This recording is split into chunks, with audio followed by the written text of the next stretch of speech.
Bine ați venit sau bine ați revenit pe canalul meu de YouTube. Acesta este un nou episod. Vreau să vorbim foarte mult în episodul de astăzi despre cum am fost în vacanță în Creta, despre faptul că ne-am apucat să organizăm nunta și am mai pus un ăsta de Q&A pe Instagram, am strâns câteva întrebări și vreau să vorbim despre ele în timp ce facem și un machiaj. Am zis asta din prima tură. To be more exact, avem aproximativ o oră și 39 de minute, așa mi-arată pe DJI aici, de footage până când rămân fără memorie, deci putem să vorbim o oră și 40 de minute. Asta este portfardul pe care l-am avut cu mine în vacanță, toate machiajele sunt aici, toate pensulele, nu am schimbat nimic, așa că vreau cumva să refac rutina aceea și să și vorbim. În primul rând o să prind părul, pentru că eu nu știu cum fac fetele alea care se machează cu părul direct în față, nu pot, I'm sorry. Și o să mă dau cu spray-ul ăsta de la Charlotte Tilbury, este Airbrush Flawless Setting Spray. Eu mă dau și înainte să mă machez și după ce am terminat să mă machez. Pe față m-am dat astăzi cu crema de la Kiehl's, Ultra Facial, aia albă clasică pe care o știm cu toții, și combinație cu un toner cu orez, pentru că voiam să fie foarte, nu grasă, dar foarte hidratată, foarte plump fața, ca să vin cu machiaj pe ea. Am aici toate întrebările la Q&A-ul de pe Instagram. La o parte am și răspuns acolo pe stories, dar am păstrat câteva și pentru videoclipul pe YouTube. Am primit multe întrebări despre vacanța în Creta, cum ne-am organizat, cum am plecat, cât a costat. De exemplu, bună, m-ar interesa mult să vizitez Creta, un preț per total pentru vacanță. O să setez sprâncenele cu 24-hour brow setter de la Benefit și să o luăm cu începutul. Deci decizia noastră, care a fost foarte controversată pe TikTok, a fost să plecăm cu mașina noastră personală din București, direct în Atena, de unde am luat feribot care ne-a dus până în portul din Hania. M-am pensat, mult spus, mi-am scos câteva fire înainte să mă pun să filmez și cred că mi-am stricat un pic sprâncenele. Și pentru noi, cumva, varianta asta a fost singura variantă în momentul ăsta, în vacanța asta pe care voiam să o facem, pentru că voiam să și cumpărăm chestii din Grecia. Nouă ne plac foarte mult brânzeturile lor, puleiul de măsline, mă rog, știți foarte bine despre ce vorbesc și cumva să nu avem nici limitare din asta la bagaj, pentru că urma să stăm în total vreo 14-15 zile, așa că am luat biletele de feribot, care în total pentru o mașină, 2 persoane, și am luat și camere și la dus și la întors, am luat niște camere, poate să inserez aici un video, cu 2 paturi, o baie, adică cumva să stai liniștit pe feribotul ăla de 9 ore, au costat dus întors 500 de euro. Este vai și amarul lui, dar o să fac niște spot conceal cu concealerul ăsta True Match de la L'Oreal, care este singurul care mi se pare că se usucă fix așa cum vreau eu și îmi acoperă ce nu vreau să se vadă. Of course, am niște pete, am niște semne din astea post-acneice și se usucă astfel încât rămâne pe față și stă fix sub fondul de ten, ca un, nu știu, prim strat și efectiv după aia nu se mai văd. Când ai venit cu fondul de ten peste, e ca și cum nu ai făcut spot conceal. Și cum ziceam, apoi următorul cost a fost, bineînțeles, cazarea. Noi am stat la o cazare pe care am găsit-o pe Booking, care se numește Gateway Suites. Este fix în centru, în Retimno. Nu este genul ăla de cazare proprie cu curte sau unde să-ți lași mașina. Este un gen de apartamente, hotel, deci practic ai mica ta curticică așa foarte mică, apartamentul tău propriu, dar în regim hotelier. Și pe 12 seri, deci 13 zile, am dat în jur de 8.000 de lei. Ăsta a fost prețul. Am găsit și mai ieftine, bineînțeles, am găsit și mult mai scumpe. Pentru noi a fost ok. Cât timp s-a uscat concealerul, am fost și mi-am făcut o cafeluță în cana mea cu Dachshund sau Dachshund sau nu știu cum se zice, dar este un cățeluș franțuz cu beretă. Ok? Pe ce-mi cheltui eu banii de adult? Din păcate pentru portofelul vostru, dar cred că și pentru al meu, pentru că momentan l-am primit într-un pachet de PR, dar dacă se termină, probabil o să vreau să-l recumpăr. This is my new holy grail. Deci avem Luminous Silk de la Armani, fondul ăsta de ten. M-au nimerit la nuanță, deci este... Pare că e nuanța 5, whatever, nu știu dacă vedeți ceva, este nuanța 5, credeți-mă pe cuvânt. Este fondul de ten perfect pentru mine și știți că eu am ten acneic, care se mai îngrașă uneori. Mi-am luat un burețel din Creta fix înainte să plec și nu am mai apucat să-l mai folosesc. Nu am mai făcut un machiaj până să plec. Anyhow,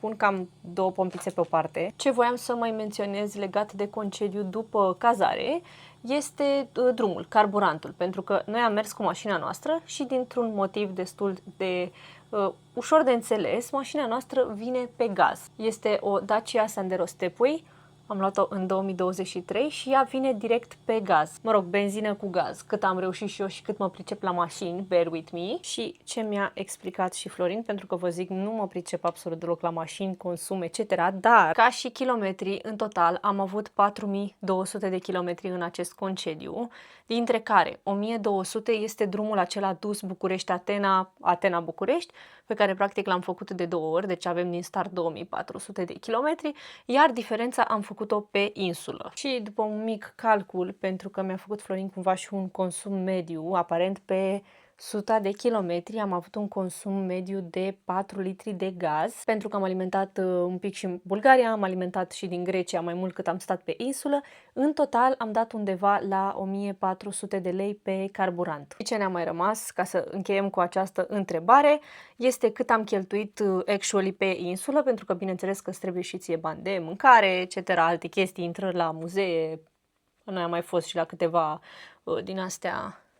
Am fost la un acvarium, am fost la un muzeu, la o peșteră, adică cumva am făcut și alte chestii decât să mergem la plajă.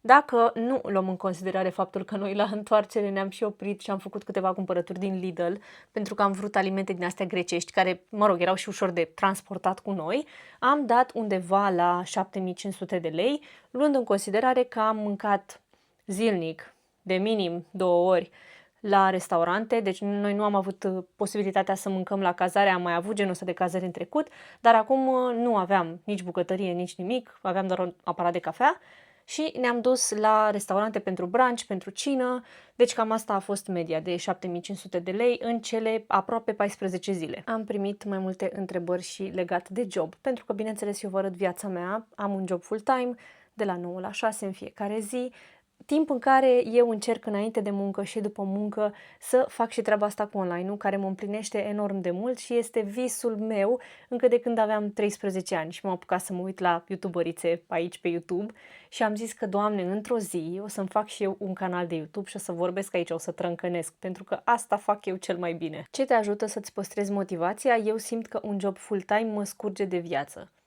Pot să te înțeleg, pentru că este obositor să ai un job full-time, dar ce am făcut eu, ce îmi place să fac în continuare, este să romantizez viața. Deși știu că e o întreagă de asta pe net să nu mai romantizăm atâta, eu romantizez cafeluța de dimineață, cum mă duc la muncă, am și chestia asta cu online-ul, adică eu cumva mereu editez, sunt cu ceva în mână, cu CapCut-ul, fac ceva, fac o postare, Doamne ajută, acum fac și campanii, dar sunt sigură că poți să găsești ceva în viața de zi cu zi de care să te legi. Eu acum nu vorbesc de a înlocui asta cu poate un job care nu te scurge de viață, pentru că ar fi ideal să nu ne urâm locul de muncă, dar se întâmplă, am avut și eu joburi de genul, pot să te înțeleg cu totul. Ce pot eu să-ți zic este că îți recomand să-ți găsești ceva. Uite, eu merg la sală, mă ajută foarte mult fizic și psihic, foarte mult psihic mă ajută, pentru că îmi dă o direcție, gândul meu în momentul ăla se duce la a face workout-ul, la respirație, la a executa cât mai bine exercițiile. Deci pentru mine sala a fost o schimbare în foarte bine când m-am reapucat la începutul anului. Bineînțeles, recomand și un antrenor personal dacă poți să îți permiți. Și acum să zic, această parte este sponsorizată de...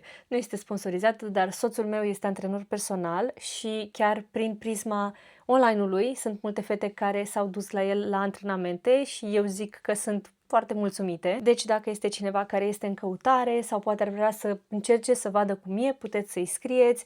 Îl găsiți peste tot pe online-ul meu, pentru că îl postez literalmente în fiecare zi. Deci recomand o activitate. Poate îți place să pictezi, să asculți muzică, să te uiți la seriale. Romantizează chestia asta și fă-o în fiecare zi, ca să nu mai ocupe atât de mult timp, poate jobul sau chestia aia care nu-ți place ție, fă-o cumva să fie pe locul 2. Mai am o întrebare destul de similară, cum faci față trezitului de dimineață, mergi la sală, job, full-time, etc. Cum găsești energia? Acum să mai fac și ceva la machiaj, mă dau cu conturul de la Tarte. Eu dacă mă iau cu vorbitul, nu mai continui machiajul și nu asta vrem. Trebuie să învăț să le fac pe amândouă în același timp. Cumva și întrebarea asta intră în aceeași sferă, pentru că motivația mea principală este că atunci când mă duc la muncă sau mă pregătesc pentru muncă, este un prilej de a face conținut. Și cred că atunci când îți găsești activitățile pe lângă muncă care îți plac foarte mult, în cazul meu sala, online-ul, nu știu, nu mi se pare că e nevoie, bineînțeles că e nevoie de niște energie ca să te trezești și să faci chestiile astea, dar plăcându-ți, nu mai e așa de dreading, ca să zic așa. Și mai ales de când l-am lăsat pe Florin de la începutul anului să se ocupe complet de antrenamentele mele, pentru că mi-am dat seama că mă obosea foarte tare să mă gândesc, lăsând la o parte reclama că e soțul meu și toate astea. Dar eu am avut mereu pauze și nu am fost niciodată constantă cu sala, pentru că mă obosea să mă gândesc, stăteam, mă apucam înainte de fiecare antrenament, să caut exerciții. Ce să fac astăzi? Ce zi să fac astăzi? Ce exerciții, ce antrenamente. Vedeam, știți foarte bine că internetul este supra-saturat de chestii de genul, mă scuzați. Și nu că n-ar fi loc, pentru că eu nu sunt genul care să creadă că nu mai e loc de oameni pe internet să vi să postezi. Nu, dar sunt multe variante, multe creatoare de conținut pe partea asta de fitness și efectiv mă obosea. Deci eu nu mai știam ce să mai fac, că voiam să încerc toate tipurile de exerciții. Ăla e corect, ba ăla nu e corect, poate nici forma, nu o țineam destul de bine, clar nu știam ce e aia de respirație, cum să respiri în timpul unui exercițiu. Și asta pentru că sunt și foarte căpoasă, pentru că Florin face sală de foarte mulți ani, dar nu știu dacă sunteți și voi ca mine, eu am zis că pot să caut pe net și pot să mă descurc singură și că nu am nevoie de niciun ajutor.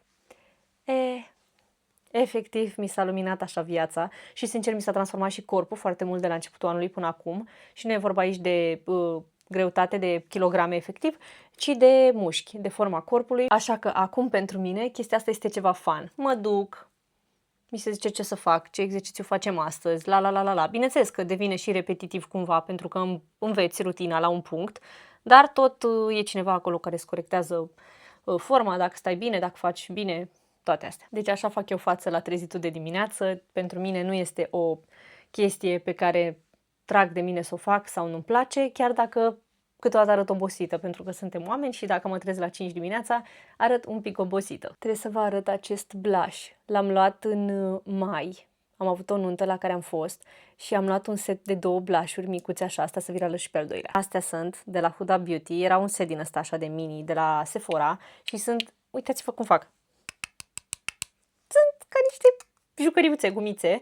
Vreau să-l folosesc pe ăsta astăzi. Este nuanța Strawberry Cream. Am mai primit o întrebare. Ce facultate ai terminat? Cum te-ai angajat la birou? Povestea cu facultățile mele este o epopee destul de lungă, dar ca să vă trec așa un pic prin ele, eu am terminat liceul în 2017, ok.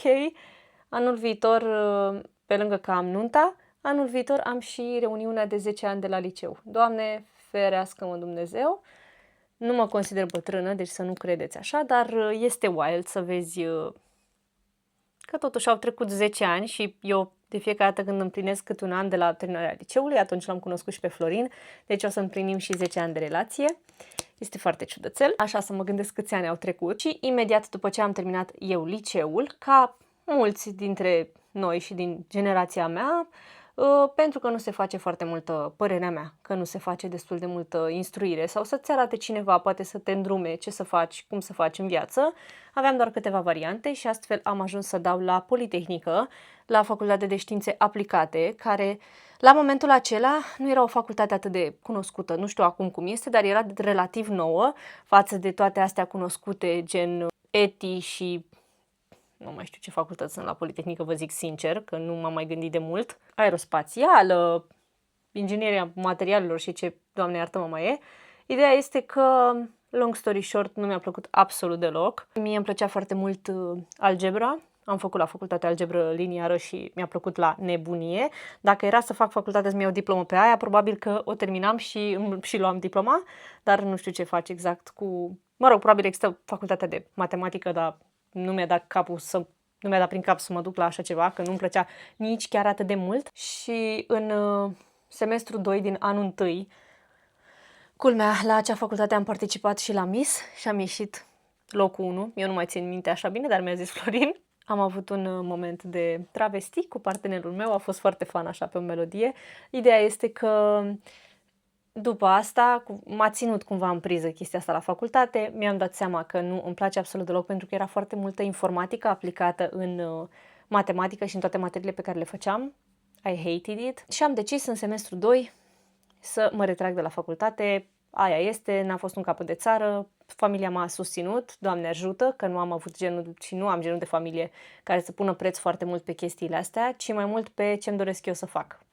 Blush-ul ăsta este, n-ai cum, e o păpușică. Și ca și timeline așa, în viața mea, în viața noastră, în 2018, deci la un an după ce m-am înscris eu la facultate și m-am și retras, eu și Florin ne-am mutat singuri într-un apartament și ne-am început cumva viața așa de adulți. Pentru noi așa a funcționat atunci, ne-am dorit foarte mult să ne mutăm împreună și să ne clădim ceva, ceea ce, Doamne ajută, suntem încă împreună, căsătoriți și nu aș fi făcut-o niciodată altfel, nu regret absolut nimic. Și bineînțeles, ca să ne mutăm împreună, noi nu venim din familii, să zic, foarte, foarte înstărite, ne-am angajat ca să putem să ne plătim facturile și mâncarea și, na, știți cum vine treaba. Pentru concealer o să vin cu ăsta de la Tarte Shape Tape, care este în nuanța 12N Fair Neutral. Îmi place la nebunie concealerul ăsta. E pe piață de când lumea și pământul, dar eu, nu știu, mi se părea extraordinar de scump să-l cumpăr, dar știți că odată pe an Tarte are reduceri și am plasat și eu o comandă. Ați mai plasat destul de multe când ați văzut la mine pe story. Eu am văzut la Victoria Gheorghe, ați văzut câteva și la mine. Ideea este că e un preț foarte bun să cumperi, nu mai știu câte produse, 8 produse full size, ceva de genul la 400 de lei, ceea ce este superb. Plus că și acest portfard, tot de la Tarte l-am primit și mi se pare dimensiunea perfectă. Cred că să-ți iei toată colecția așa, minimalist să zic, cu tine undeva. Continuând, în anul acela m-am angajat la o cafenea. Am lucrat ca și barista, pentru că știți mulți că eu fac și cafea cu modele, pentru că am învățat la jobul ăla pe care l-am ținut 2 ani, 3 ani, ceva de genul. Florin s-a angajat la Hervis, unde a stat ceva timp și regretul meu cumva, adică eu voiam în continuare să, Florin încă era la facultate la Poli, voiam și eu să găsesc altă facultate care să-mi placă și m-am tot gândit vorbind cu bunicii mei, care știau foarte mult că eu sunt pasionată de biologie. Am fost pasionată de biologie toată viața mea. Anatomie, biologie, dar știam că nu am tăria necesară să dau la medicină. Eu sunt foarte empatică și nu o zic ca un flex, ci ca pe un... Nu, eu nu pot, adică aș empatiza mult prea mult și nu am tăria de caracter să fac așa ceva. Praise the doctors, cine poate să facă asta, vă respect și vă iubesc pentru că fără voi nu știu ce ne făceam, dar eu nu aș putea să fac asta.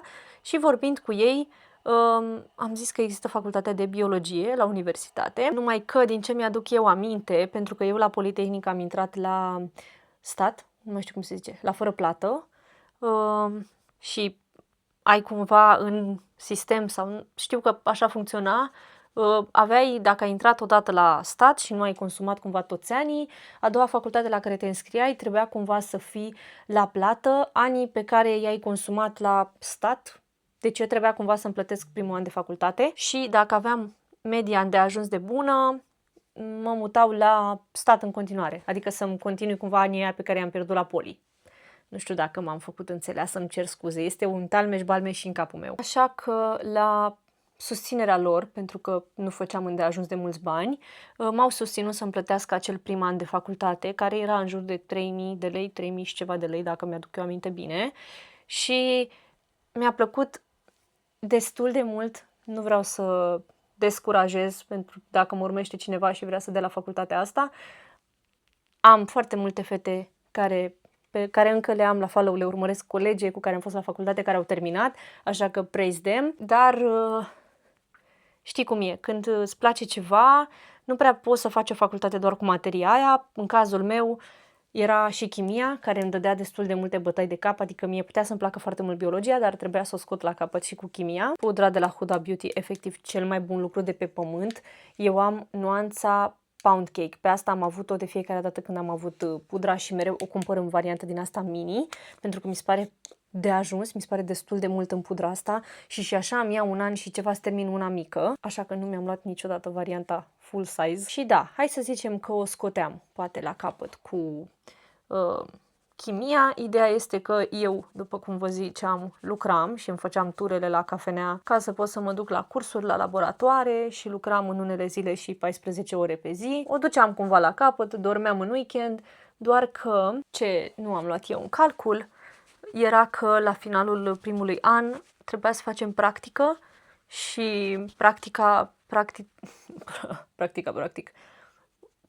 era de 8 ore pe zi, 5 zile pe săptămână, iar pentru mine care lucram un job full-time și aveam nevoie să mă întrețin, nu prea a fost doable. Am strofocat eu cât am putut să mă strofoc, am încercat să găsesc variante, însă cumva am fost sfătuită să mă las, pentru că în fiecare an, dacă nu mai știu eu bine, trebuia să faci o practică, ca după aia, practica aia te ajuta să-ți găsești un loc de muncă în domeniu, chestie pe care nu aveam cum, cel puțin nu cu jobul pe care l-aveam eu, să fac practică, să mă și întrețin și să termin și facultatea. Deci nu am o poveste chiar foarte wow cu facultatea. Cert e că Florin, soțul meu, care la momentul acela era la facultate la aerospațială, tot la Politehnică, și-a dat seama că nu este domeniul pe care vrea să-l urmeze în viață și am avut așa amândoi o cădere, nu știu cum să o numesc, dar ne-am băgat picioarele și am zis că, având în vedere că vrem o diplomă, să putem să avem o diplomă de științe din astea superioare, ne-am înscris la o facultate privată pe care puteam să o facem și în timp ce lucrăm. Bineînțeles, am stat, am pus bani deoparte, am dat avansuri și ce a mai trebuit să facem. O să vin cu puțin blush din ăsta de la Douglas, ca și blushul pudră, pentru că mereu îmi place să vin și cu blush pudră peste blushul cremos. Și ne-am înscris la facultatea asta, a durat 3 ani, deci din 2019 până în 2022, când m-am și angajat la locul de muncă pe care l-am acum, pentru că în prima mea lună când m-am angajat, prima mea grijă era că eu trebuie să mă duc la absolvire, că trebuie să-mi iau și eu diploma. Nu a fost chiar o absolvire cum vă gândiți, cum sunt la facultățile astea mai prestigioase sau importante sau nu știu, dar a fost absolvirea noastră și cumva a fost prima și singura absolvirea noastră împreună. Am prins și pandemia pe perioada asta când eram la facultate. Bronzer pudră, deci ăsta de la Essence este nuanța 02 Sunny. Îmi place, este huge. Și asta pentru că nu am bugetul momentan de bronzerul de la Charlotte Tilbury, parcă era, dar și ăsta face o treabă senzațională și dacă nu mă înșel, l-am văzut la un make-up artist care zicea de el, deci cred că știe despre ce vorbea. Eu între timp am avut o serie de joburi mizerabile, pentru că așa am ajuns eu, nu chiar toate, dar o parte din ele, așa am ajuns eu să lucrez la birou, la jobul pe care l-am acum de 4 ani și care m-a consacrat așa în online, pentru că mulți mă știți drept fata care face și online și are și un job full-time. Joburile pe care le-am avut până acum, pentru că ăsta este al 7-lea meu job, ceva de genul, cred că pot să vorbesc despre ele 3 zile și 3 nopți. Nu este cazul. Ce este important este că prietena mea din liceu era la acest loc de muncă și ne-am nimerit cumva în omul potrivit la momentul potrivit, pentru că eu aveam efectiv o cădere psihică de la jobul pe care l-aveam previously. Eram foarte, foarte rău. Mă apucasem de fumat, eram rău. Psihic, fizic, ce vreți voi. Și mi-a dat un mesaj random așa că mai vorbeam noi de ce face fiecare la muncă și așa. Și că nici nu știa că eu sunt rău cu jobul. Eu nu știam că la ei se caută un fel de ajutor, asistent, ceva de genul. Nu mai fac asta acum, dar așa am început. Și am mers la un interviu, m-am angajat. De atunci, bineînțeles că am mai crescut, fac și alte chestii în companie, dar asta este mica poveste despre cum am ajuns să lucrez unde lucrez. Și pentru că nu mai am așa mult la machiaj, hai să trecem la întrebările despre nuntă, pentru că am primit câte ceva. Nici nu mă așteptam, sincer, să primesc atâtea întrebări, pentru că tocmai ce am reînceput procesul de a organiza nunta în Creta. Noi trebuia să avem nunta anul trecut, în octombrie, în Creta, numai că din niște motive personale am anulat-o, amânat-o, să-i zicem, și am fost acum în vacanță în Creta și ne-am și întâlnit cu Tatiana, organizatoarea noastră, care este o dulce și vă recomand din tot sufletul. Oricum o să o mai postez și oricum o să fac o serie despre nuntă. Și am zis, ok, Tatiana, let's get started, hai să găsim o locație, hai să vedem data, ce facem, cum facem. Am primit întrebare dacă vă dau mai multe detalii despre nunta în Creta, când este nunta mea, bineînțeles cu cine organizăm, cum o organizăm, dacă am ales să o facem singuri. În cazul de față, noi am ales să avem un organizator la nuntă.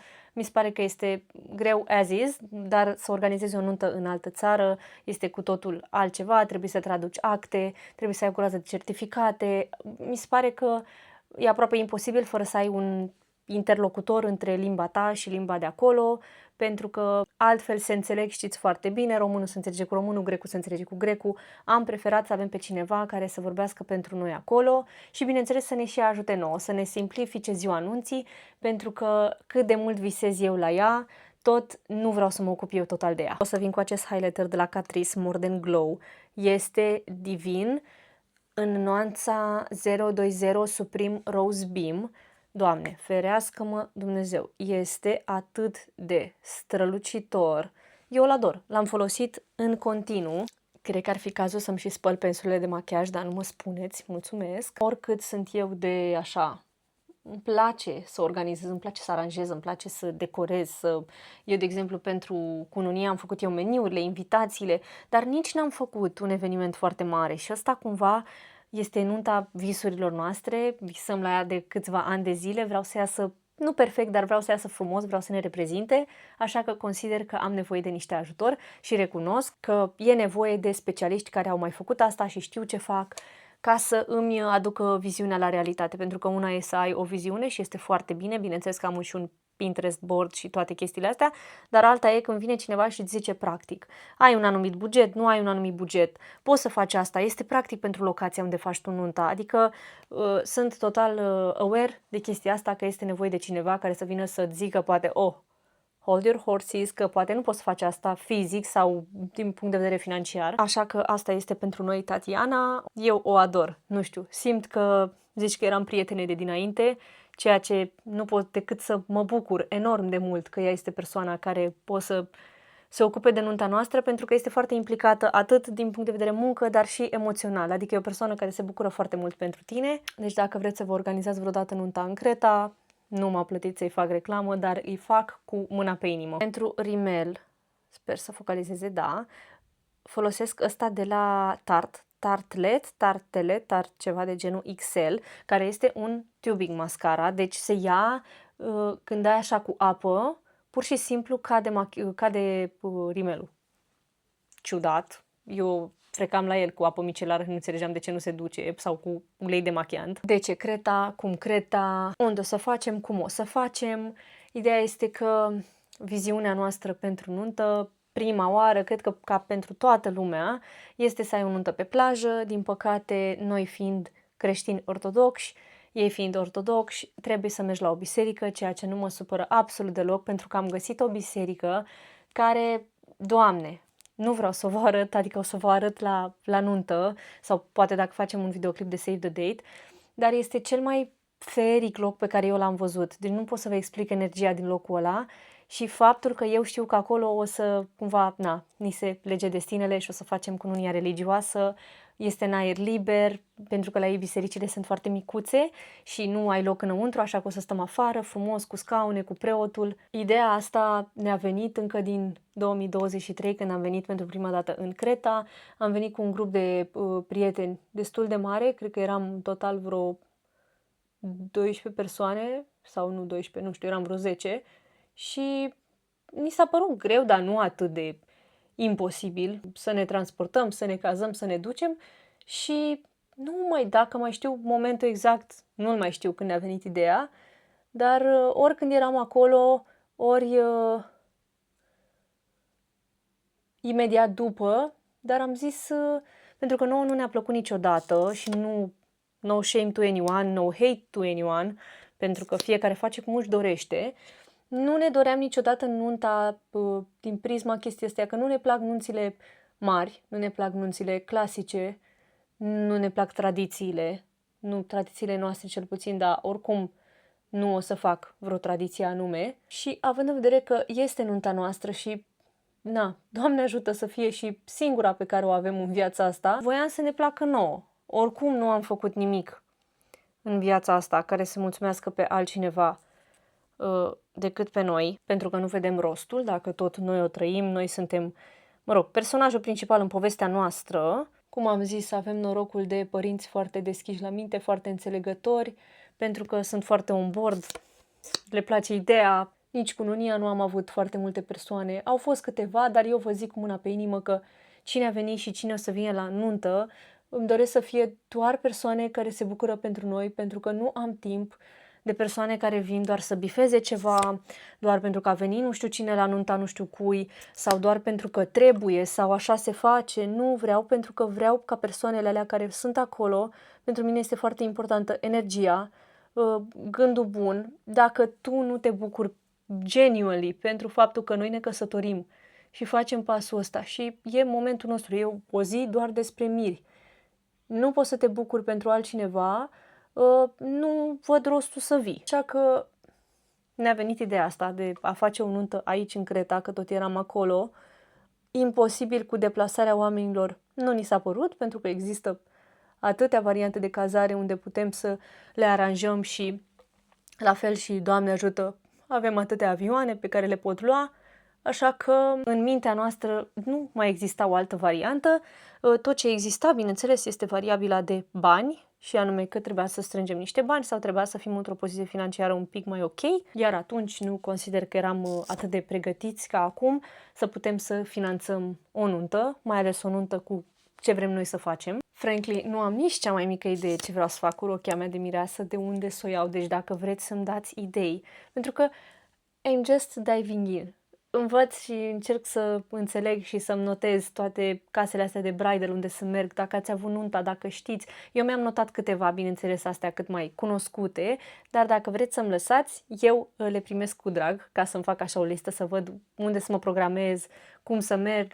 Nu prea aș vrea să-mi fac eu rochia de mireasă, mi se pare un concept un pic cam complicat și nici nu-mi doresc să zic că am o poză anume și eu vreau să mă facă cineva fix pe aia. Nu e chiar cazul, adică eu sunt destul de sigură că aș putea să găsesc una care să-mi placă. Și ce să vă mai zic, vom avea o tematică la nuntă, asta clar ne-am pus-o în minte și tot așa o să o ținem până când găsesc eu momentul potrivit sau poate direct când vă arăt atunci, pentru că este o tematică de suflet așa, foarte din copilărie. Ce iubesc eu este că Florin absolut niciodată nu mi-a desconsiderat vreo idee de genul și lasă desconsiderat, i-a plăcut sau poate a venit chiar el cu ideea, așa că abia aștept să vină, ce să zic, abia aștept să o văd devenit realitate, să mergem la biserică, salvez videoclipuri cu nunți de ani de zile, pentru că eu știam că o să mă căsătoresc cu Florin încă de când l-am cunoscut, foarte cheesy, dar ăsta este adevărul și cumva mă gândeam de ziua în care chiar se va întâmpla și nu pot să zic că aveam o imagine anume până când ne-a venit ideea asta cu nunta și acum pot să o învizionez. În sfârșit prinde așa culoare și o imagine, pentru că nu puteam să-mi o închipui, puteam să-mi închipui așa emoția și iubirea și fericirea din aer, dar nu efectiv să o vizualizez și acum o și văd și este minunată.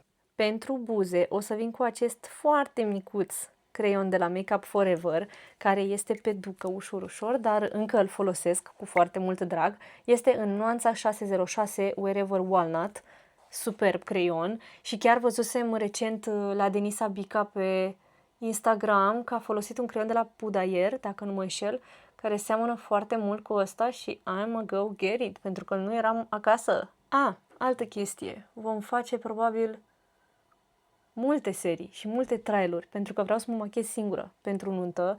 Îmi place mult prea mult să mă machez și îmi place mult prea mult procesul ca să las pe cineva să facă asta pentru mine. Nu cred că pot să fac. Schimb, o să las pe cineva să-mi facă părul, că nu mă pricep absolut deloc la păr. În Hania a fost să vedem și biserica, deci noi cu o zi sau două înainte ne văzusem cu Tatiana, ne-a arătat ea biserica asta, ne-a plăcut instant și am fost să o vedem. Deci, nu. Efectiv, breathtaking. Am filmat deja tranziția pe care vreau să o terminăm în ziua anunții, aia așa cu tosul ăla gen cu rochia de mireasă, știți ce zic, cu buchetul și erau acolo un cuplu și ne-a văzut cum l-am făcut și voiam să zic gen, e tranziție pentru nuntă, ca să nu ne credeți chiar ultimii ciudați. Cam asta este lip linerul.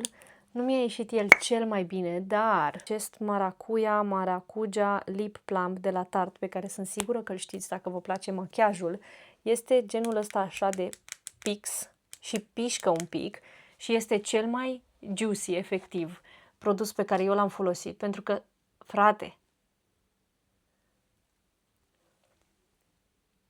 te rog eu, efectiv, așa ceva. Arată divin, deci dacă eu o să am părul prins la nuntă sau somewhat prins, efectiv o să folosesc ăsta. Superb arată, nota 10.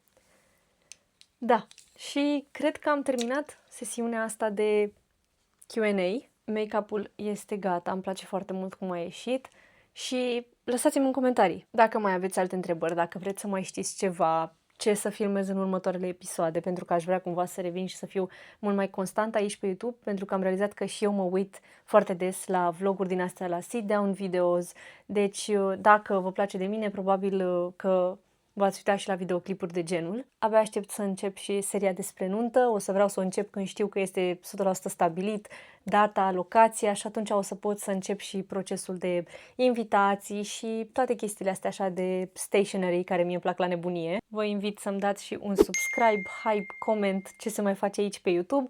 Ne vedem în următorul episod. Eu v-am pupat!